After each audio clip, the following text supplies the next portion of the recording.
I mean, that are you being insulted within the united opposition? So you are in the united opposition. That team is the one insulting us. And if we are sitting together with them, why insult us? Why do you also want to limit the ability of political parties to market themselves across the country? Okay. Why do you want to lose the gains? The gains who is talking about is where people would have campaigned all over the country. Tumerudi sasa kuambiwa hapa uwezi ingia. You remember that was the Kanu language. Mtu anasema niko na funguo ya Mount Kenya na msikuje hapa. You see, that language is so demeaning to Kenyans and even to people who come from those regions.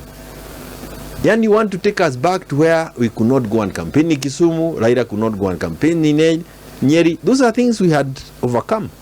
And taking us back there, those are gains you are wasting. Okay. So what's your...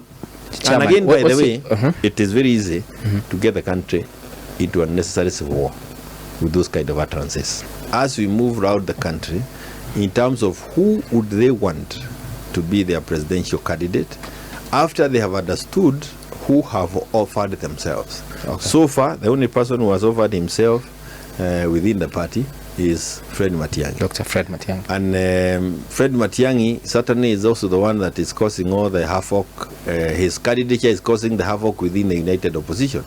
Because one, they were telling him not to be a member of Jubilee. I don't know why they would be scared of Jubilee so much. Okay. And again, it's also a bit demeaning when you tell me to come and you want to dictate to me how I come. You know, you are not being respectful. So why would they... You should come at your own pace. Yeah, I mean, he never sat to tell Gachagua to form DCP or to tell Mother to come with the PLP. I mean, or to tell Justin to come with the...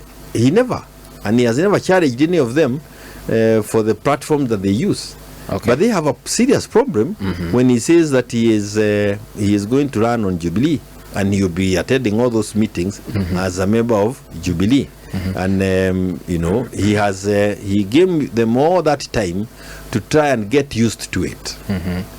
Yes? That's why he never went aloud. Again, we have scored the second one. This is how we do things.